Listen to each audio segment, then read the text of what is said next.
قصیدہ غوثیہ شیخ عبد القادر جیلانی رحمۃ اللہ علیہ سے منسوب قصیدہ غوثیہ کے فضائل و برکات اور اس کو پڑھنے کا طریقہ اور اس سے کیسے فیض پایا جا سکتا ہے، تمام تر معلومات چھوٹی سی ویڈیو میں پیش ہیں۔ ناظرین گرامی، اللہ پاک کا اپنے مقرب بندوں پر ایسا خاص کرم ہے کہ اس کی زبان سے نکلنے والے الفاظ اور قلم سے ظاہر ہونے والے نقوش میں بھی اتنی برکت رکھ دیتا ہے کہ خالق خدا ان نفوس قدسیہ کے متبرک کلام کو اپنا ورد وظیفہ بنا کر مصائب و آلام سے خلاصی پاتے ہیں اور دنیا آخرت کے ساتھ اپنی دنیا کو بھی سنوار لیتے ہیں۔ اس مبارک سلسلے کی ایک ایسی کڑی غوث الاغیاث قطب الاقطاب غوث اعظم شیخ عبد القادر جیلانی کی طرف سے منسوب عربی قصیدہ بنام قصیدہ غوثیہ ہے۔ اس قصیدے میں آپ نے اپنے اوپر ہونے والے فضل خداوندی کا ذکر فرمایا ہے۔ حدیث نعمت کے طور پر منصب ولایت و معرفت الہی میں اپنے بلند مقام اور اعلیٰ مرتبے سے دنیا کو آگاہ فرمایا ہے۔ کثیر اولیاء کرام اور مشائخ عظام نے اس مبارک قصیدہ کو بطور وظیفہ بنا کر اس حوالے سے حاصل ہونے والے فوائد اور برکات کو بیان فرمایا ہے۔ اسی طرح ایک کتاب مدنی پنج سورہ میں قصیدہ غوثیہ کو تحریر کیا جا چکا ہے۔ اس کے چند فوائد اور برکات فرمائے گئے ہیں۔ ان میں سے چند فضائل و برکات آپ سے شیئر کر لیتے ہیں۔ قرب خدا پانے کے لیے ایک مجرب عمل ہے، تفسیر خلائق کے لیے از حد کارآمد ہے اور قرب خداوندی کے حصول کا ذریعہ ہے۔ اس لیے آپ نے کرنا یہ ہے کہ نماز عشاء کے بعد 41 بار اس کو پڑھنا ہے اور 41 دن ہی اس کا پڑھنا کافی ہے۔ اس کے بعد پڑھنا اپنا معمول بنا سکتے ہیں۔ ناظرین گرامی، قصیدہ غوثیہ کند زہر یا جس کا قوت حافظہ کمزور ہے اس کے لیے یہ ایک مجرب عمل ہے۔ اس قصیدہ مبارکہ کو 3 بار صبح کے وقت 11 عدد بادام پر پڑھے اور صبح نہار منہ ان بادام کو کھا لے۔ انشاءاللہ 21 دن بعد قوت حافظہ بڑھ جائے گا۔ اس قصیدہ مبارکہ کو 3 بار پڑھنے والے کو عربی میں بصیرت حاصل ہوگی۔ قضائے حاجات کے لیے مجرب وظیفہ ہے۔ ہر مشکل سخت کام کے لیے 40 روز بلا ناغہ 3 بار پڑھیں، انشاءاللہ مشکل سے چھٹکارا مل جائے گا۔ حضور غوث پاک شیخ عبد القادر جیلانی رحمۃ اللہ علیہ کی زیارت کے لیے بھی یہ ایک مجرب عمل ہے۔ جو شخص اس قصیدہ غوثیہ مبارک کو اپنے سامنے رکھے اور نماز عشاء کے بعد 11 بار اوپر سے دیکھ کر پڑھے، مقبول بارگاہ وسیعت ہوگا اور حضور سیدنا غوث اعظم کی زیارت فیض بشارت سے مشرف ہوگا۔ کسی قسم کے امراض سے نجات پانے کے لیے قصیدہ غوثیہ کو مجرب مانا جاتا ہے۔ ہر مرض اور تکلیف کے لیے 3 بار یا 5 بار پانی پر دم کر کے پڑھیں اور دن میں 3 بار پڑھیں، انشاءاللہ شفا حاصل ہوگی۔ ناظرین گرامی، وہ میرے بہن بھائی جو کہ اولاد سے محروم ہیں یا اولاد نرینہ سے محروم ہیں تو یہ عمل اولاد نرینہ کے لیے مجرب عمل ہے۔ ناظرین گرامی، اس قصیدہ مبارک کو صحیح خاص 41 مرتبہ پڑھ کر پانی پر دم کر کے 40 روز تک کسی خاتون کو پلایا جائے تو وہ حاملہ ہو جائے گی اور اللہ کے فضل سے اولاد نرینہ اس کے ہاں پیدا ہوگی۔ حضور غوث پاک کی برکت سے بیٹا عطا ہوگا۔ ناظرین گرامی، جس قصیدہ مبارکہ کے عمل کو جن اور آسیب سے بھی نجات پانے کے لیے مجرب عمل سمجھا جاتا ہے، آسیب صدا اور جن والے مریض کے لیے روغن یعنی تیل پر 41 مرتبہ پڑھ کر دم کر کے اس کے جسم پر ملیں تو سحر و آسیب دفع ہو جائے گا۔ دشمن سے نجات پانے کا عمل، ظالم سے نجات پانے کے لیے ہر روز دشمن کا تصور کر کے 7 بار پڑھے، انشاءاللہ۔ عبد الباقی رحمۃ اللہ علیہ نے اپنی کتاب تذکرہ الاکرام میں لکھا ہے، قصیدہ غوثیہ عالم وجد کیف میں ایک صدا ہے جس سے دل راحت محسوس کرتے ہیں۔ اس قصیدہ میں سرکار غوث اعظم نے اپنے اعلیٰ روحانی مقامات کا ذکر بطور تحدیث نعمت کیا ہے۔ فتوح الغیب کے حاشیہ پر لکھا ہے کہ جب حضرت غوث الثقلین شیخ عبد القادر جیلانی اس قصیدے کے بعد اشعار پڑھتے تو آخر میں ارشاد فرماتے۔ اسی طرح حضرت مولانا سید بہاؤالدین جیلانی نے اپنی کتاب غینۃ التابعین میں لکھا ہے کہ جو سالکین طریقت معمول قصیدہ کو سوچ سمجھ کر پڑھتے ہیں ان کے روحانی مراتب میں حیرت انگیز ترقی ہو جاتی ہے۔ خوف و حرص کے موقع پر اس قصیدے کو پڑھنے سے سکون دل کی نعمت حاصل ہوتی ہے اور خوف و حرص کے بادل اس کے دل سے چھٹ جاتے ہیں۔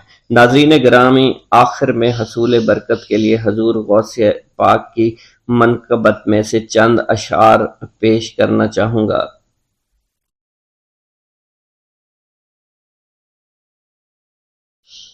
ملے رب سے ایسے تم شان غوث اعظم، سبھی اولیاء کے ہو تم سلطان غوث اعظم۔ میری فکر و احدائی کو ملے معرفت خدا، تیرے در سے بٹ رہا ہے عرفان غوث اعظم۔ نکل آیا حکم پا کے ڈوبا ہوا سفینہ، کلام حق کا مظہر ہے زبان غوث اعظم۔ تیری نسبتوں سے کامل ایمان ہے دو جہاں کا، میرے دل میں بھی ہو نصب وہ نشان غوث اعظم۔ آغوش والدہ میں کیا مطمئن جاں کو تم سے ہی طے ہوا ہے رمضان غوث اعظم۔ تیرے ذکر سے بلندی ملی ہے جہاں، سب کو تیرا ذکر یاد حق کا ہے۔ میرے دل میں بھی سما ہے وہ کتاب حق خدا، جو شکم میں تو نے سیکھا ہے وہ ہے قرآن غوث اعظم۔ جو بھی شعر و اذکار یہاں پر ذکر کیے گئے ہیں، آپ نے بھی کچھ شعر اگر آپ کو یاد ہیں تو ان کا تذکرہ ان باکس میں ضرور کر دیجئے گا۔ اللہ تعالی حضور پاک صلی اللہ علیہ وآلہ وسلم کے صدقے ہم سب کی مغفرت فرمائیں اور ہمارے علم، عمر، رزق، روزی، شان میں برکت عطا فرمائیں۔ حضرت شیخ ابراہیم قندوزی کی آمد۔ ایک دن حضرت خواجہ معین الدین چشتی حسب معمول درختوں کو پانی دے رہے تھے۔ حضرت شیخ ابراہیم قندوزی گھومتے پھرتے اسی باغ کی طرف آن نکلے۔ حضرت شیخ ابراہیم قندوزی اسی آبادی میں رہا کرتے تھے جہاں آپ مقیم تھے، اور وہ اللہ عز و جل کے عشق میں اس قدر ڈوبے ہوئے تھے کہ ان پر عشق حقیقی کی وجہ سے اکثر خود فراموشی کی حالت طاری رہتی تھی۔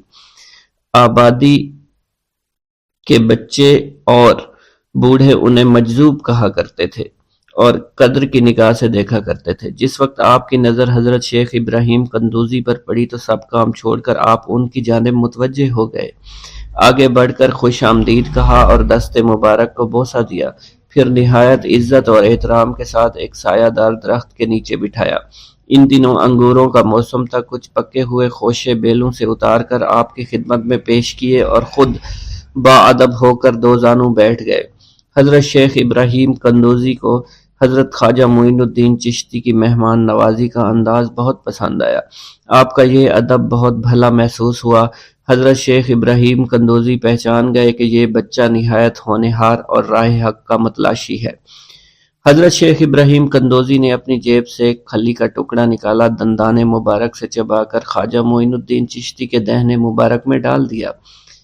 وہ کھلی کا ٹکڑا شباب معرفت کا جام تھا جسے پیتے ہی آپ پر خودی کی کیفیت طاری ہو گئی اور نگاہوں سے تمام حجابات دور ہو گئے۔ آنکھوں میں نور ہی نور چھا گیا، تعینات کے حجابات سامنے سے اٹھ گئے، جوش حیرت قلب پر طاری ہو گیا، آنکھیں کھلی کی کھلی رہ گئیں۔ یہ نہیں کہا جا سکتا حضرت خواجہ معین الدین چشتی اس حالت فراموشی میں کب تک آئینہ حیرت بنے رہے۔ جب آپ کو ہوش آیا تو ساقی جام معرفت محفل سے اٹھ چکا تھا، دل قابو سے باہر ہو گیا، طبیعت پر جبر کر کے دامن صبر قرار تھام کر کے بیٹھ گئے۔ عشق میں صبر چونکہ انتہائی دشوار ہوتا ہے، لہٰذا حضرت خواجہ معین الدین چشتی کو بھی قرار نہ رہا، اور جو جلوہ آپ کو حضرت شیخ ابراہیم قندوزی دکھا چکے تھے، اس جلوہ کو دیکھنے کے بعد آپ خود پر ایک دیوانگی کی ایک کیفیت طاری ہو چکی تھی، اور دنیا اور دولت، دنیا سب حقیر اور بے وقعت دکھائی دینے لگی۔ آپ کے قلب میں عشق خداوندی جوش مارنے لگا اور قلب تمام دنیاوی آلائشوں سے پاک ہو گیا اور دنیا سے بے پرواہ ہو چکا تھا۔ جیسے جیسے وقت گزرتا گیا حضرت خواجہ معین الدین چشتی کی دیوانگی اور وارفتگی بڑھتی چلی گئی۔ آپ نے حضرت شیخ ابراہیم قندوزی کے ہاتھوں جام معرفت پینے کے تیسرے دن ہی اپنی تمام املاک فروخت کر کے اس رقم کو راہ خدا میں خرچ کر دیا اور خود معمولی ساز راہ لیا اور اپنے وطن اور اپنے عزیز و اقارب اور رفقا کی محبت کو خیر باد کہہ کر چل دیے۔ محبوب حقیقی کے سچے عاشقوں کا یہ دستور رہا ہے کہ وہ قرب یار پانے کے لیے سب سے پہلے علوم ظاہری کا زینہ طے کیا کرتے ہیں، پھر عمل کی دشوار گزار منزلوں کو طے کر کے علوم باطنی سیکھتے ہیں، تب کہیں جا کر انہیں جلوہ محبوب دکھائی دیتا ہے۔ خواجہ معین الدین چشتی نے بھی اپنے مطلوب تک رسائی کے لیے یہی راستہ اختیار کیا۔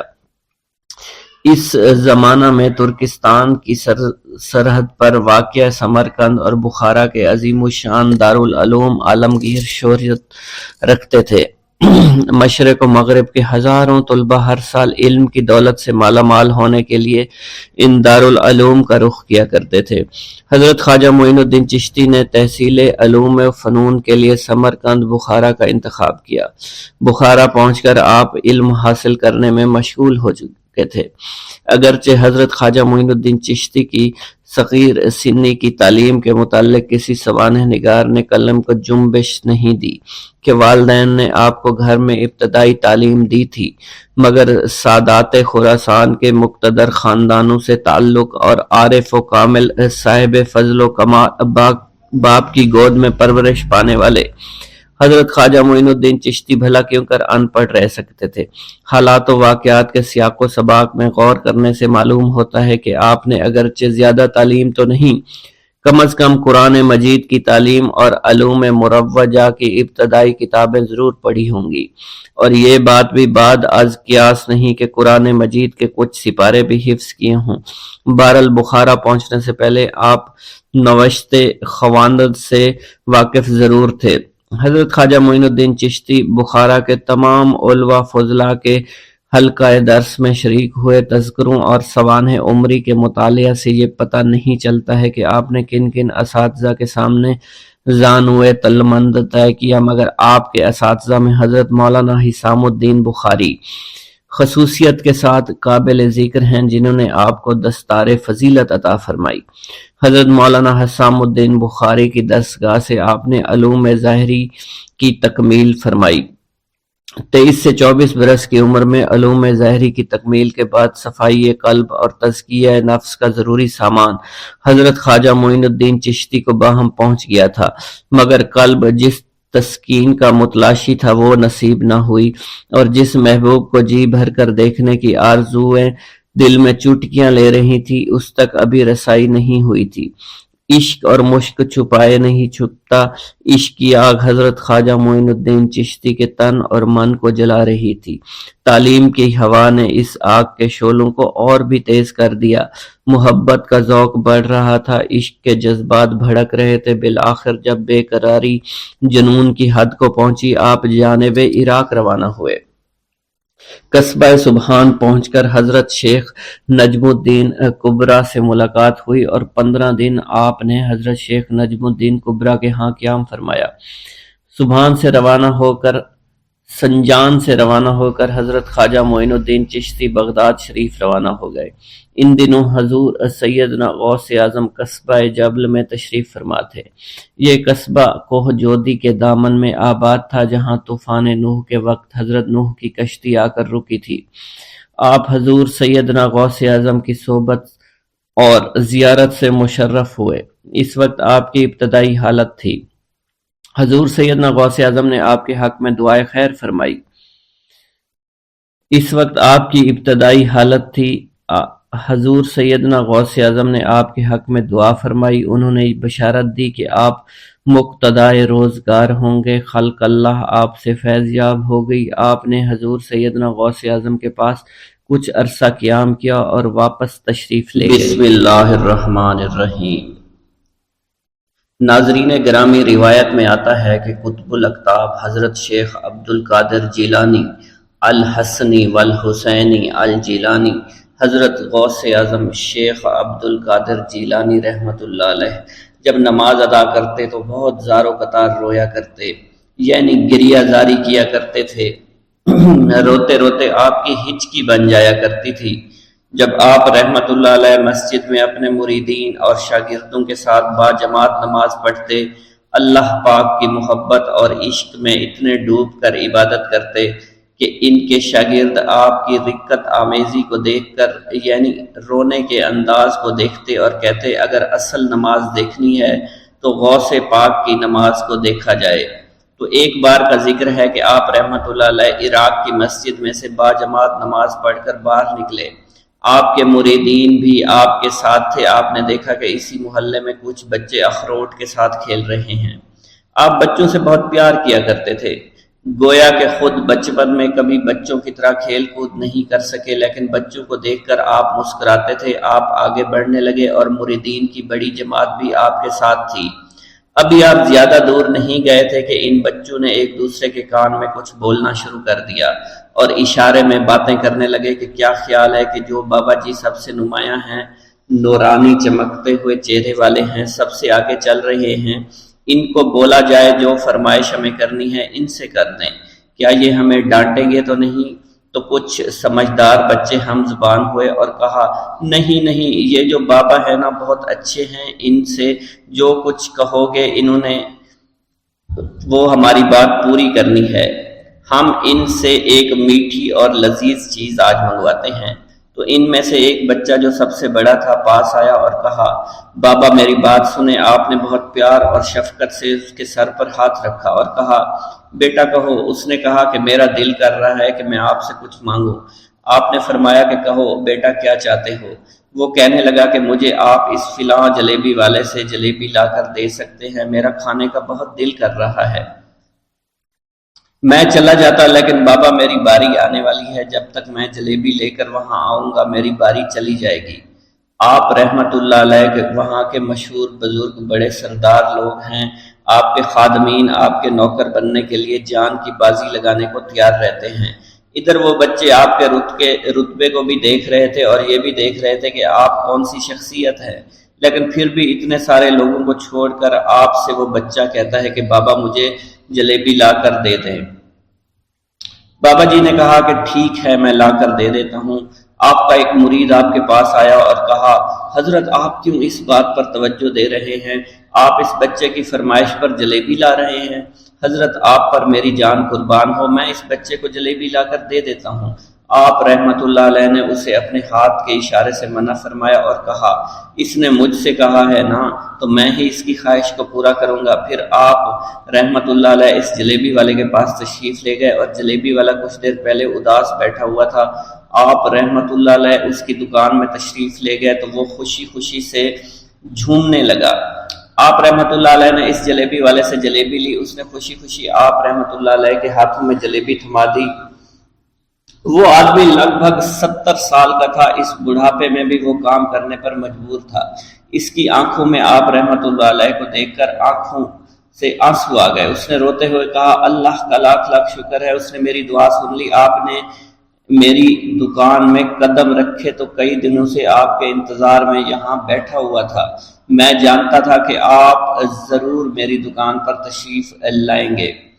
آپ رحمت اللہ علیہ نے فرمایا تمہیں کیسے پتا تھا کہ میں تمہاری دکان پر آؤں گا؟ وہ کہنے لگا کہ حضرت عرصہ ہوا ہے، کئی مہینوں سے میرا کاروبار نہیں چل رہا تھا، میرا کاروبار دن بدن ٹھپ ہوتا جا رہا تھا، فاقوں تک کی نوبت آ گئی تھی۔ مجھے اپنی فکر نہیں تھی لیکن اپنے چھوٹے چھوٹے بچوں کی تھی۔ اس بڑھاپے میں اللہ تعالیٰ نے اولاد تو دی لیکن ان کو پالنے کا کوئی بندوبست نہیں ہو رہا تھا۔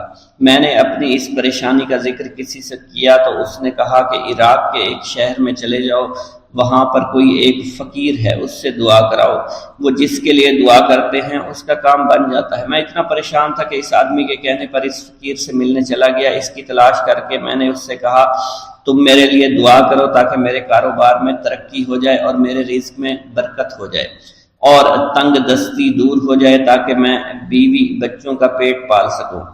فقیر مجھے دیکھ کر کہنے لگا کہ تم پیران پیر غوث اعظم دستگیر رحمت اللہ علیہ کو نہیں جانتے؟ میں نے کہا میں نہیں جانتا۔ وہ کہنے لگا حیرت ہے کہ تمہیں یہ پتہ نہیں کہ تم ان کو جانتے ہی نہیں کہ ولیوں کے سردار ہیں۔ میں تو بہت چھوٹا سا فقیر ہوں، میری دعاؤں میں اتنا اثر نہیں کہ وہ غوث اعظم رحمت اللہ علیہ ہیں، جس کے لیے بھی دعا کریں اس کا بیڑا پار ہو جایا کرتا ہے، اور جب اس دور میں غوث پاک رحمت اللہ علیہ خود موجود ہے تو پھر ہمارا کیا مقام ہوگا ان کی دعا کے آگے؟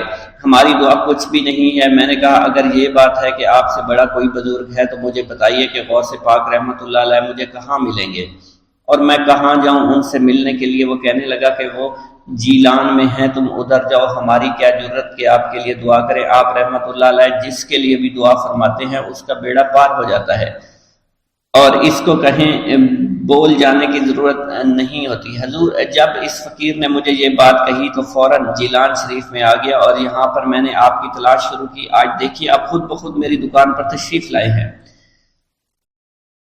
اب دیکھیے کہ آپ کے آنے سے کیسا نور میری دکان میں آ گیا ہے۔ حضور میرے حق میں دعا فرما دیجئے، اللہ پاک میری زندگی کو آسانیاں عطا فرمائے، مجھے اپنی بیوی اور بچوں کی بہت فکر ہے۔ آپ رحمت اللہ علیہ نے فرمایا پریشان ہونے کی ضرورت نہیں، اللہ تعالیٰ سب معاملات ٹھیک فرما دے گا۔ یہ کہہ کر آپ تشریف لے گئے، اس بچے کے پاس آئے اور اس کے ہاتھ میں جلیبی تھما دی۔ ابھی وہاں سے جانے والے تھے، دوسرا بچہ آیا، اس نے کہا کہ بابا آپ نے اسے تو جلیبی لا کر دی ہے، مجھے بھی لا کر دیں۔ آپ نے اس سے بھی تسلی دی اور کہا میں تمہیں بھی جلیبی لا کر دے دیتا ہوں بیٹا۔ یہ دیکھ کر مریدین بہت غصہ ہونے لگے اور کہا کہ حضور ہم اس بچے کو جلیبی لا کر دے دیتے ہیں، آپ کیوں زحمت کرتے ہیں؟ لیکن آپ نے فرمایا نہیں، یہ بچے مجھ سے کہہ رہے ہیں نا، میں ان کا نہیں ٹال سکتا۔ حضور آپ بہت مصروف شخصیت ہے، کیوں ان چھوٹے بچوں کی باتیں سن رہے ہیں؟ آپ نے ہاتھ کے اشارے سے انہیں روکا اور فرمایا اللہ تعالیٰ نے ہمیں جس کام کے لیے چنا ہے بس وہ کام ہی ہم کر رہے ہیں، تم لوگ اللہ پاک کی حکمت کو نہیں سمجھ رہے۔ پھر آپ جتنی بار وہ بچے آپ کو بھیجتے رہے، آپ رحمت اللہ علیہ ان کے لیے جلیبیاں لاتے رہے، حتیٰ کہ آخری بچے کو بھی آپ نے جلیبی لا کر دے دی اور وہ مزے سے کھانے لگے۔ جلیبی کھانے کے بعد وہ آپ کو دعائیں کرنے لگے اور کہا آپ بہت اچھے انسان ہیں، جیسا کہ آپ کے بارے میں ہم نے سنا تھا آپ ویسے ہی ہیں، آپ اخلاق کے بہت عمدہ ہیں، آپ کی سخاوت کے بارے میں ہم نے جتنا سن رکھا تھا آپ اتنے ہی سخی ہیں، ہم آپ سے بہت خوش ہوئے۔ آپ رحمت اللہ علیہ مسکرائے، بچوں کی خوشی دیکھ کر آپ کو دلی اطمینان ملا۔ اب ایک اور نماز کا وقت ہو رہا تھا، آپ نے مریدین سے کہا کہ چلو نماز پڑھنے کے لیے مسجد میں چلتے ہیں۔ وہ سب مل کر مسجد میں چلے گئے اور اللہ کی عبادت میں مصروف ہو گئے۔ بسم اللہ الرحمن الرحیم۔ حضور سیدنا غوث العظم حضرت سیدنا عبد القادر جیلانی رحمۃ اللہ علیہ فرماتے ہیں کہ احوال کے مشاہدہ اور کشف کے وقت اولیاء اللہ پر افعال خداوندی میں سے ایسی ایسی چیزوں کا ظہور ہوتا ہے جو عقلوں کو سلب کر لیتی ہے اور عادات و رسوم کو بکھیڑ دیتی ہے۔ حضور سیدنا غوث اعظم فرماتے ہیں کہ افعال خداوندی دو اقسام میں منقسم ہیں، نمبر 1 جلال، نمبر 2 جمال۔ اللہ رب العزت اولیاء اللہ کے قلوب پر اپنی دونوں صفات کے ساتھ تجلی فرماتا ہے، جلال اس کا قہر ہے اور جمال اس کی رحمت ہے۔ مشاہدہ اور کشف کے بعد اولیاء اللہ دور سے دیکھتے اور سنتے ہیں، انبیاء کرام کی ارواح کی زیارت نصیب ہوتی ہے، ملائکہ اور انبیاء سے کلام کی سعادت حاصل ہوتی ہے، اور یہ سب امور عقل اور عادات و رسوم کے خلاف ہیں۔ جس وقت اللہ کی تجلی قلوب پر ظاہر ہوتی ہے تو اس وقت قلوب میں سرور طاری ہو جاتا ہے۔ اللہ عز و جل ان کے ساتھ بہترین کلام فرماتا ہے، ان کو مختلف انواع و منازل کی بشارت دیتا ہے، اور انہیں وہ منازل نصیب ہوتی ہیں کیونکہ ابتدا سے ہی قلم نے ان چیزوں کو ان کے حق میں لکھ دیا ہے۔ اولیاء اللہ کے لیے عظمت اور جلال خوف کر دینے والا ڈر ہے اور قلب پر ایسا غلبہ لاتا ہے جس کا اثر بدن کے اعضاء پر بھی ظاہر ہوتا ہے۔ حضور نبی کریم صلی اللہ علیہ وسلم سے مروی ہے، خوف شدید کے باعث نماز کے دوران میں آپ کے سینہ مبارک سے ہانڈی کے ابلنے جیسی آواز سنی جاتی تھی، کیونکہ نماز میں آپ کو اللہ عز و جل کا جلال نظر آتا تھا اور آپ پر عظمت الہیہ کا انکشاف ہوتا تھا۔ اللہ عز و جل کے مشاہدہ کے وقت اولیاء اللہ کو جو بشارتیں ہوتی ہیں وہ حقیقت میں ان پر فضل طاری ہوتا ہے اور فضل خداوندی کا ظہور ہو رہا ہوتا ہے۔ جب تک سالک اپنی ہستی میں فانی نہیں ہوتا، ذات حق کے ساتھ باقی نہیں ہو سکتا۔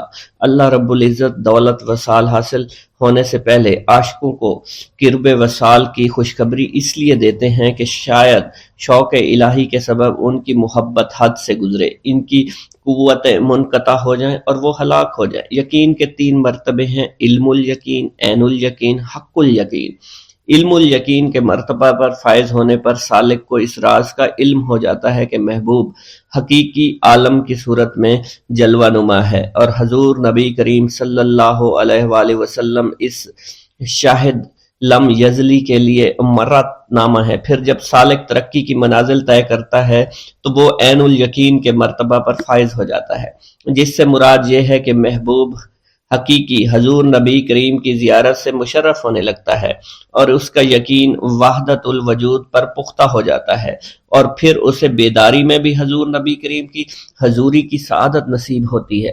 پھر سالک عین الیقین کی منازل طے کر کے حق الیقین کی منازل پر فائز ہوتا ہے اور اس کے قلب پر حقیقت محمد صلی اللہ علیہ وسلم کا ظہور ہوتا ہے۔ حضور سیدنا غوث اعظم حضرت سیدنا عبد القادر جیلانی رحمۃ اللہ علیہ فرماتے ہیں: اے سالک، تیرا حقیقی مقصد صرف اللہ ہے، یعنی تو اس جہان فانی میں صرف معرفت الہی کا شکار کھیلنے کے لیے آیا ہے، کیونکہ ارشاد باری تعالیٰ ہے پس اللہ کی طرف دوڑو۔ سالک کے لیے اس کا مقصود نہ آخرت ہے نہ دنیا، بلکہ اس کا مقصود صرف اور صرف اللہ عز و جل ہے اور نفس ہے، یعنی سالک اور اللہ کے درمیان حجاب نفس ہے۔ نفس سے مراد نفسانی خواہش ہیں، اور جب انسان اللہ عز و جل اور حضور نبی کریم کی اطاعت چھوڑ کر دنیاوی لذات شہوات میں مشغول ہو جاتا ہے تو اللہ عز و جل اس سے دور ہو جاتے ہیں۔ انسان 2 چیزوں کا مجموعہ ہے، بدن اور روح۔ اگر نفس کو غذا دی جائے تو بدن موٹا ہو جاتا ہے اور روح لاغر ہو جاتی ہے، اگر روح کو غذا دی جائے اور نفس کے ساتھ مجاہدہ کیا جائے تو اس سے روح موٹی تازی ہو جاتی ہے اور جسم لاغر ہو جاتا ہے۔ ارشاد باری تعالیٰ ہے: میں نے جن و انس کو اپنی عبادت کے لیے پیدا کیا ہے تاکہ وہ مجھے پہچانے۔ نفس اللہ کی ضد ہے اور اس کا دشمن ہے، یعنی وہ شخص جو اپنی نفسانی خواہش کی پیروی کرتا ہے وہ اللہ کے حکم کی عدولی کر رہا ہوتا ہے۔ ایک مرتبہ دریائے دجلہ میں سیلاب آ گیا۔ دریا کی طغیانی کی شدت کی وجہ سے لوگ پریشان حالت میں حضور سیدنا غوث اعظم شیخ سید عبد القادر جیلانی رحمۃ اللہ علیہ کی خدمت میں حاضر ہوئے۔ آپ نے اپنا عصائے مبارک پکڑا ہوا تھا اور دریائے دجلہ کے کنارے پہنچ کر عصائے مبارک کو زمین میں گاڑ دیا اور فرمایا: اے دریا بس رک جا۔ آپ کا فرمانا تھا کہ دریا کی طغیانی کم ہو گئی۔ حضرت شیخ عبد الجبائی سے منقول ہے: میری ملاقات ہمدان میں ایک شخص طریف سے ہوئی۔ یہ شخص دمشق کا رہائشی تھا۔ اس نے مجھے بتایا دوران سفر میری ملاقات بشر المفرزی سے ہوئی جو 14 اونٹوں پر شکر لادے ہوئے تھے۔ انہوں نے مجھے بتایا کہ دوران سفر میرا گزر ایک جنگل سے ہوا۔ رات کا وقت تھا، میرے پاس 4 اونٹ اس جنگل میں گم ہو گئے۔ میں نے ان کو بہت تلاش کیا لیکن کامیاب نہ ہوا، یہاں تک کہ صبح ہو گئی۔ میں نے پریشانی کے عالم میں حضور سیدنا غوث الاعظم حضرت سیدنا عبد القادر جیلانی کو پکارا، کیونکہ آپ نے دوران واز ایک مرتبہ فرمایا تھا کہ جب بھی کوئی مشکل درپیش ہو تو مجھے پکارو۔ چنانچہ میں آپ کو پکارنے لگا۔ اس دوران مجھے ایک ٹیلے پر ایک شخص دکھائی دیا جس نے سفید لباس زیب تن کر رکھا تھا۔ اس شخص نے مجھے ہاتھ سے ایک جانب اشارہ کیا۔ جب میں ٹیلے کے نزدیک پہنچا تو وہ شخص غائب ہو چکا تھا۔ جب میں نے اس شخص کی بتائی ہوئی سمت میں نظر دوڑائی تو مجھے اپنے 4 اونٹ ماں سامان کے نظر آ گئے جنہیں میں ہانک کر لے آیا۔ گرا ہے بلاؤں میں بندہ تمہارا، مدد کے لیے آؤ یا غوث اعظم۔ مریدوں کو خطرہ نہیں بحر غم سے کہ بیڑے کے ہیں ناخدا غوث اعظم۔ حضور سیدنا غوث اعظم شیخ عبد القادر جیلانی کی ایک عورت مرید تھی جس پر ایک فاسق بدبخت عاشق ہو گیا۔ ایک دن وہ عورت رفع حاجت کے لیے نزدیک پہاڑ کے غار میں گئی تو اس فاسق بدبخت کو خبر ہو گئی۔ اس بدبخت نے غار میں جا کر عورت کو پکڑ لیا اور عزت لوٹنے کی کوشش کرنے لگا۔ اس عورت نے بآواز بلند شیخ عبد القادر جیلانی کو مدد کے لیے پکارا۔ آپ اس وقت مدرسہ میں وضو فرما رہے تھے۔ آپ نے اپنی کھڑاؤں کو اس غار کی سمت میں پھینکا۔ وہ کھڑائیں اس فاسق کے سر پر لگنا شروع ہو گئیں، جس سے وہ بدبخت ہلاک ہو گیا۔ وہ عورت آپ کی کھڑائیں لے کر آپ کی خدمت میں حاضر ہوئی اور حاضرین محفل کے سامنے سارا ماجرا بیان کر دیا۔ بسم اللہ الرحمن الرحیم۔ منقول ہے کہ حضور سیدنا غوث اعظم کے زمانہ میں ایک مقرب کی ولایت سلب کر لی گئی۔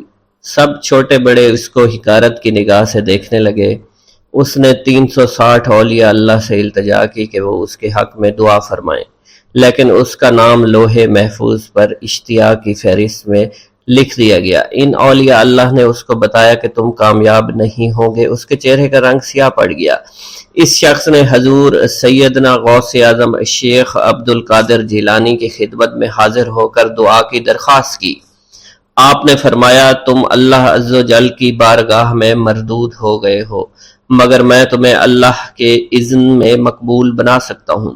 پھر حضور سیدنا غوث اعظم نے اس کے لیے بارگاہ الہی میں دعا فرمائی تو غیب سے ندا آئی، کیا تمہیں معلوم ہے کہ تم سے پہلے بھی 360 اولیاء اللہ اس کے لیے سفارش کر چکے ہیں، لیکن اس کا نام لوح محفوظ پر اشتیاق کی فہرست میں لکھا جا چکا ہے۔ یا الہی تو مردود کو مقبول، مقبول کو مردود بنانے پر قادر ہے۔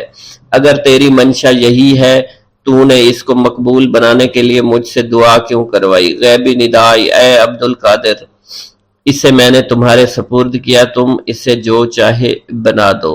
چنانچہ آپ کی دعا سے وہ پھر سے بارگاہ الہی میں مقبول ہو گیا۔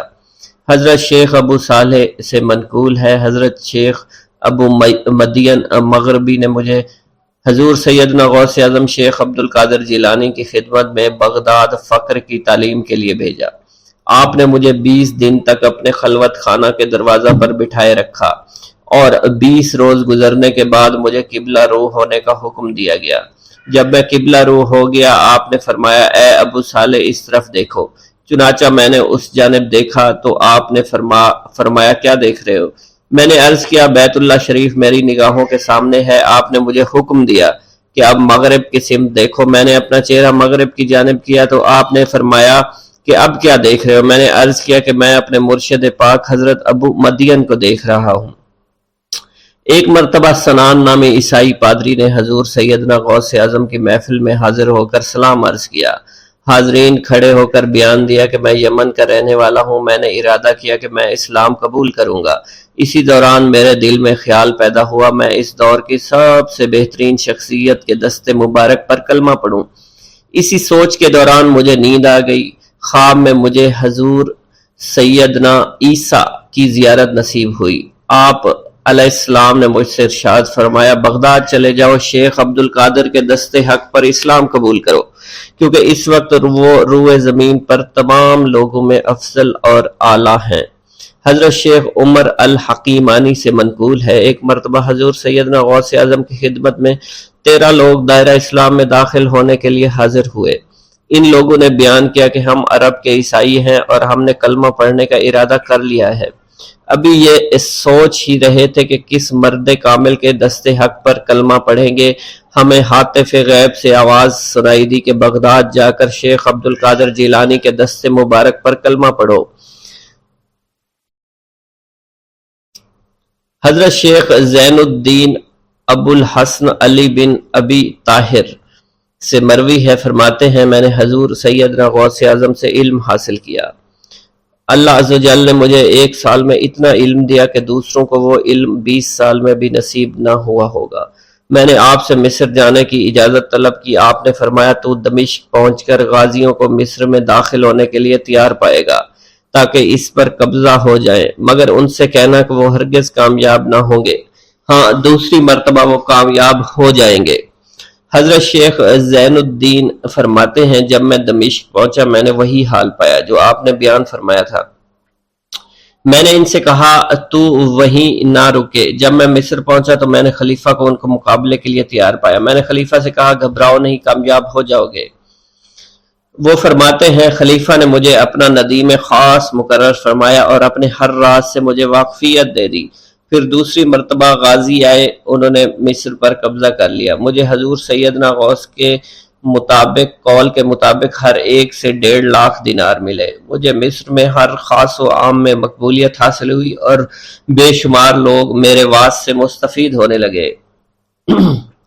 حضرت شیخ ابو الخیر سے منقول ہے، فرماتے ہیں میں شیخ ابو محمد حسن، شیخ ابو قاسم، شیخ ابو حفظ کی خدمت میں حاضر ہوئے۔ آپ نے فرمایا تم سب اپنی اپنی حاجات بیان کرو، میں انشاءاللہ تمہاری حاجات پوری کروں گا۔ شیخ ابو سعید نے کہا کہ میں ترک دنیا اختیار کرنا چاہتا ہوں۔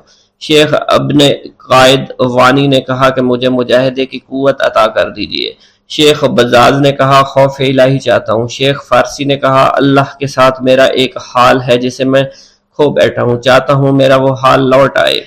شیخ جمیل نے کہا میں حفظ کرنا چاہتا ہوں۔ شیخ عمر نے کہا میں علم کی زیادتی چاہتا ہوں۔ شیخ خلیل نے کہا میں چاہتا ہوں مجھے موت نہ آئے، یہاں تک کہ مجھے مقام قطبیت پر فائز کیا جائے۔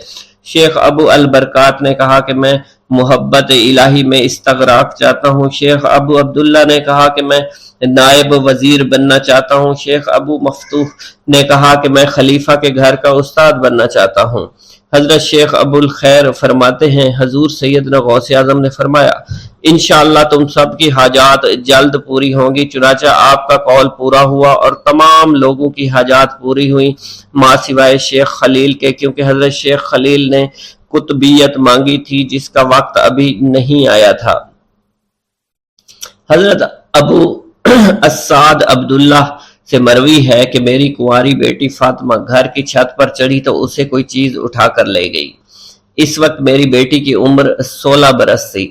میں حضور سیدنا غوث اعظم شیخ عبد القادر جیلانی کی خدمت میں حاضر ہوا اور سارا ماجرا ان کے گوش گزار کر دیا۔ آپ نے فرمایا تم آج رات کو کرخ کے ویرانے میں جاؤ اور تل خمس 5واں ٹیلا کے پاس جا کر بیٹھ جاؤ اور اپنے ارد گرد دائرہ کھینچ لو۔ دائرہ کھینچتے وقت بسم اللہ علی نیت عبد القادر کے الفاظ پڑھنا۔ جب رات بڑھے گی جنوں کے گروہ مختلف شکلوں میں تیرے نزدیک سے گزریں گے، تم انہیں دیکھ کر خوف زدہ مت ہونا۔ جب صبح ہو جائے گی تو جنوں کا بادشاہ ایک جماعت کے ہمراہ گزرے گا، وہ تجھ سے تیری حاجت پوچھے گا، تو اسے بتانا عبد القادر نے بھیجا ہے اور میری حاجت یہ ہے۔ ابو سعید فرماتے ہیں میں نے حکم کی تعمیل کی، آپ کے فرمان کے مطابق ڈراؤنی شکلوں والے لوگ گزرے مگر دائرہ کے نزدیک کوئی نہ آ سکا، یہاں تک کہ صبح جنوں کا بادشاہ گھوڑے پر سوار ہو کر آیا، اس کے ساتھ ایک کثیر جماعت بھی تھی۔ اس نے مجھ سے کہا میری حاجت پوچھی، میں نے اسے حضور سیدنا غوث اعظم کا پیغام پہنچاتے ہوئے کہا اور اپنی حاجت بیان کی۔ میری بات سن کر وہ بادشاہ گھوڑے سے اترا، زمین کو بوسہ دیتے ہوئے دائرہ کے کنارے بیٹھ گیا۔ بادشاہ کے بیٹھتے ہوئی جماعت بھی بیٹھ گئی۔ پھر بادشاہ نے اپنی جماعت کے کچھ لوگوں کو حکم دیا جاؤ جس نے یہ کام کیا ہے اسے میرے پاس لے کر آؤ۔ چنانچہ وہ لوگ ایک سرکش جن کو پکڑ لائے جس کے ساتھ میری بیٹی بھی تھی۔ جنوں کے بادشاہ سے کہا گیا کہ یہ ملک چین کے سرکش جنوں میں سے ہے۔ بادشاہ نے اس جن کو مخاطب کرتے ہوئے کہا کہ تمہیں قطب وقت کے قدموں کے نیچے سے لڑکی اٹھانے کی جرت کیوں کر پیش ہوئی؟ اس سرکش جن نے کہا کہ میں اس لڑکی پر عاشق ہو گیا تھا۔ بادشاہ جن نے اس سرکش جن کو سر قلم کرنے کا حکم دیا اور میری بیٹی مجھے واپس لوٹا دی۔ میں نے بادشاہ جن سے کہا کہ تم نے حضور سیدنا غوث اعظم کا حکم بجا لانے میں کوئی کسر نہ چھوڑی۔ بادشاہ جن نے کہا کہ وہ گھر بیٹھے ہم جیسے سرکشوں کو دیکھ لیتے ہیں، خواہ کتنی ہی دور کیوں نہ بیٹھے ہوں۔ جب اللہ عز و جل کوئی قطب مقرر کرتا ہے تو اسے جن و انس پر قدرت عطا فرما دیتا ہے۔ تفریح الخاطر میں منقول ہے حضور سیدنا غوث اعظم کے وصال کے بعد ایک شخص جو کہ عرصہ دراز سے مرشد کامل کی تلاش میں تھا اور وہ آپ کا شورا سننے کے بعد آپ کی خدمت میں بغداد شریف پہنچا۔ جب اس شخص کو معلوم ہوا کہ آپ وصال فرما گئے ہیں تو وہ آپ کی قبر مبارک پر حاضر ہوا اور آداب زیارت بجا لایا۔ آپ اپنی قبر مبارک سے باہر تشریف لائے، اس کا ہاتھ پکڑ کر اسے سلسلہ عالیہ قادریہ میں بیعت فرما دیا اور اس کی جانب خصوصی توجہ فرمائی۔ حضرت ابو بکر ارکیمی فرماتے ہیں میں ابتدائی عمر میں شتر بانی کا کام کیا کرتا تھا۔ ایک مرتبہ مجھے ایک شخص کے ساتھ حج کرنے کا اتفاق ہوا۔ اس شخص کو یہ خطرہ لاحق ہوا کہ وہ عنقریب مر جائے گا۔ اس نے مجھے ایک چادر اور 10 دینار دیے اور فرمایا یہ میری امانت تم بغداد شریف واپس جا کر حضور سیدنا غوث اعظم شیخ عبد القادر جیلانی رحمۃ اللہ علیہ کی خدمت میں پیش کر دینا۔ حضرت ابو بکر الکیمی فرماتے ہیں کہ میں اس وصیت کے کچھ دنوں بعد اس شخص کا انتقال ہو گیا۔ میں جب بغداد شریف تشریف لایا تو لالچ میں پھنس گیا۔ میرے دل میں خیال آیا ان چیزوں کے متعلق کسی کو کچھ علم نہیں ہے، چنانچہ میں نے وہ چادر اور 10 دینار اپنے پاس رکھ لیے۔ ایک دن میں بازار سے گزر رہا تھا، میری ملاقات حضور سیدنا غوث اعظم سے ہوئی۔ میں نے آپ کو سلام کیا، آپ نے میرا ہاتھ پکڑ کر فرمایا تم نے 10 دیناروں کے لیے بھی اللہ کا خوف نہیں کیا، میری امانت اپنے پاس رکھ لی اور میرے پاس اپنی آمد و رفت بھی ختم کر لی۔ حضرت ابو بکر ارکیمی فرماتے ہیں کہ حضور سیدنا غوث اعظم کی بات سن کر مجھ پر غشی طاری ہو گئی، اور جب مجھے ہوش آیا میں نے وہ چادر اور 10 دینار لا کر آپ کی خدمت میں پیش کیے اور معافی کا خواستگار ہوا۔ واللہ عالم۔ بغداد میں رہتے ہوئے بیت اللہ شریف کی زیارت۔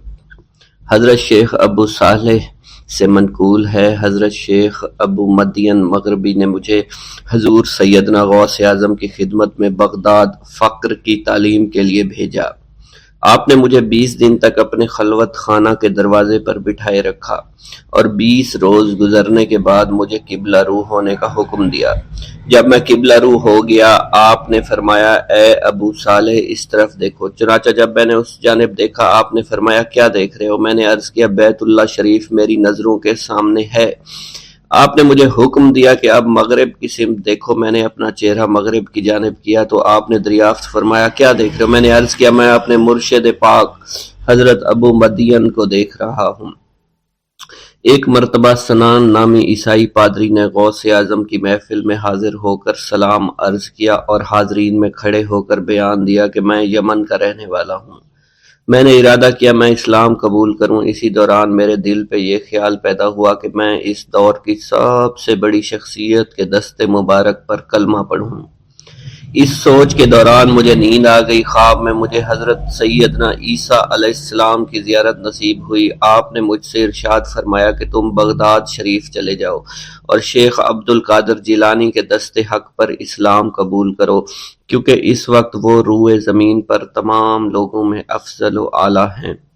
حضرت شیخ عمر الکیمانی رحمۃ اللہ علیہ سے منقول ہے ایک مرتبہ حضرت سیدنا غوث اعظم کی خدمت میں 13 لوگ دائرہ اسلام میں داخل ہونے کے لیے حاضر ہوئے۔ ان لوگوں نے بیان کیا کہ ہم عرب کے عیسائی ہیں، ہم نے کلمہ پڑھنے کا ارادہ کیا، ابھی سوچ رہے تھے کہ کسی مرد کامل کے دست حق پر کلمہ پڑھیں، ہمیں ہاتف غیب سے آواز سنائی دی کہ بغداد جا کر شیخ عبد القادر جیلانی کے دست مبارک پر کلمہ پڑھو۔ حضرت ابو الحسن علی سے منقول ہے فرماتے ہیں ایک مرتبہ ایک جماعت کثیر کے ہمراہ حضرت سیدنا غوث اعظم کی زیارت باسعادت کے لیے روانہ ہوا۔ اسی دوران بے شمار لوگ میرے پاس آتے رہے، اپنی مشکلات کے حل کے لیے مجھ سے کہتے رہے میں حضور سیدنا غوث اعظم سے ان کی سفارش کروں گا۔ حضرت ابو الحسن علی بن ملاعب القواس فرماتے ہیں رستے میں ایک بد اخلاق لڑکا بھی ہمارے قافلے میں شامل ہو گیا۔ مجھے اس کا علم تھا کہ یہ اکثر و بیشتر ناپاک رہتا ہے اور بول و براز کے بعد استنجا بھی نہیں کرتا۔ حسن اتفاق کے حضور سیدنا غوث اعظم سے بھی رستہ میں ملاقات ہو گئی۔ حضرت ابو الحسن علی فرماتے ہیں میں نے حضور سیدنا غوث اعظم کی خدمت میں لوگوں کے پیغامات پہنچائے اور پھر مجھ سمیت میرے ساتھ تمام موجودہ لوگوں نے آپ کے ہاتھ مبارک کو ازراہ عقیدت چومنا شروع کر دیا۔ وہ فرماتے ہیں جب اس بد اخلاق لڑکے نے حضور سیدنا غوث اعظم رحمۃ اللہ علیہ کا ہاتھ مبارک چوما تو بے ہوش ہو کر زمین پر گر پڑا۔ جب اس کو ہوش آیا تو اس کے چہرہ پر داڑھی نمودار ہو چکی تھی اور اس نے آپ کے دست حق پر توبہ کی، پھر اس کا شمار نیکوں میں ہوا۔ حضرت شیخ زین الدین فرماتے ہیں میں نے حضور سیدنا غوث اعظم سے علم حاصل کیا، اللہ عز و جل نے مجھے 1 سال میں اتنا علم دیا کہ دوسروں کو وہ علم 20 سال میں بھی نصیب نہ ہوا ہوگا۔ میں نے آپ سے مصر جانے کی اجازت طلب کی تو آپ نے فرمایا دمشق پہنچ کر غازیوں کو مصر میں داخل ہونے کے لیے تیار پائے گا تاکہ اس پر قابض ہو جائیں، مگر ان سے کہنا وہ ہرگز کامیاب نہیں ہوں گے، ہاں دوسری مرتبہ وہ ضرور کامیاب ہوں گے۔ حضرت شیخ زین الدین فرماتے ہیں جب میں دمشق پہنچا میں نے وہی حال پایا، آپ نے بیان فرمایا میں نے ان سے کہا تو وہ نہ رکے۔ جب میں مصر پہنچا میں نے خلیفہ کو ان کو مقابلے کے لیے تیار کیا، میں نے خلیفہ سے کہا گھبراؤ نہیں، تم کامیاب ہو جاؤ گے۔ جب غازی مصر پہنچے تو ان کو شکست ہوئی۔ شیخ زین الدین فرماتے ہیں خلیفہ نے مجھے اپنا ندیم خاص مقرر کر دیا اور اپنے ہر راز سے مجھے واقفیت دے دی۔ پھر دوسری مرتبہ غازی آئے، انہوں نے مصر پر قبضہ کر لیا۔ مجھے حضور سیدنا غوث اعظم کے قول کے مطابق ہر ایک سے 1.5 لاکھ دینار ملے۔ مجھے مصر میں ہر خاص و عام میں مقبولیت حاصل ہو چکی تھی اور بے شمار لوگ میرے وعظ سے مستفیض ہونے لگے تھے۔ حضرت سیدنا غوث اعظم شیخ عبد القادر جیلانی کی خدمت میں ایک عورت حاضر ہوئی، آپ سے دعا کی درخواست کی کہ اس کے ہاں اولاد ہو۔ آپ نے مراقبہ میں جا کر لوح محفوظ کا مشاہدہ کیا تو وہاں لکھا تھا اس عورت کی قسمت میں اولاد نہیں ہے۔ آپ نے اللہ کے حضور اس کے لیے دعا فرمائی، غیب سے ندا آئی اس کے ہاں اولاد نہیں، آپ اس کے حق میں دعا جاری رکھیں، یہاں تک کہ غیب سے آپ کو ندا آئی کہ ہم نے آپ کی دعا کی بدولت اس کو 7 لڑکے عطا فرمائے۔ چنانچہ اس عورت کے ہاں یکے بعد دیگرے 7 لڑکوں کی دعا کی پیدائش ہوئی۔ حضرت شیخ ابو الخیر منقول ہے فرماتے ہیں میں شیخ ابو حسن اور شیخ خلیل بن احمد اور شیخ ابو عبداللہ کی خدمت میں حاضر تھے۔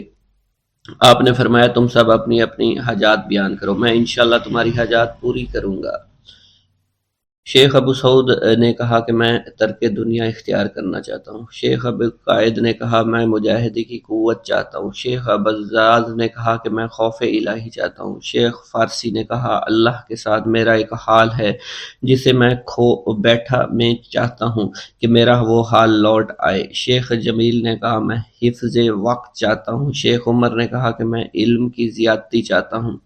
حضرت شیخ ابو الخیر محفوظ فرماتے ہیں حضور سیدنا غوث اعظم نے فرمایا انشاءاللہ تم سب کی حاجات جلدی پوری ہوں گی۔ چنانچہ آپ کا قول پورا ہوا اور تمام لوگوں کی حاجات پوری ہوئی ماں سوائے شیخ خلیل کے، کیونکہ حضرت شیخ خلیل نے قطبیت مانگی تھی جس کا ابھی وقت نہیں آیا تھا۔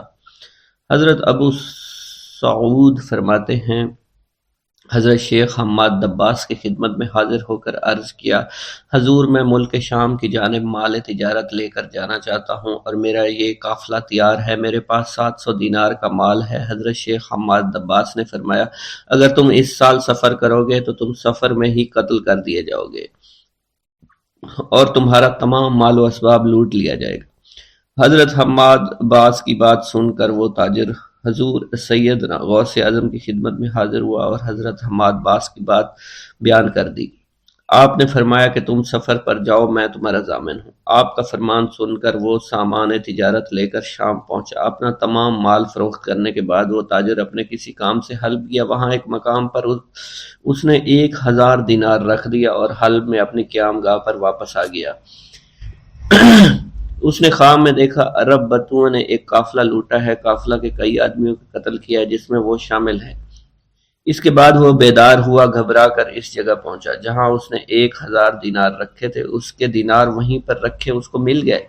دینار لے کر واپس قیام گاہ پہنچا، بغداد شریف واپس جانے کی تیاری شروع کر دی۔ جب وہ تاجر بغداد شریف واپس پہنچا تو پہلے حضرت حماد عباس کی خدمت میں حاضر ہوا تو آپ نے فرمایا کہ تم پہلے حضور سیدنا غوث اعظم کی خدمت میں حاضر ہوا، کیونکہ وہ محبوب سبحانی ہیں، انہوں نے اللہ کے حضور تمہارے لیے 70 مرتبہ دعا مانگی یہاں تک کہ تمہاری حقیقت کو خواب میں بدل دیا گیا۔ وہ تاجر آپ کی خدمت میں حاضر ہوا اور آپ نے حضرت حماد باس کی بات کی تصدیق کی۔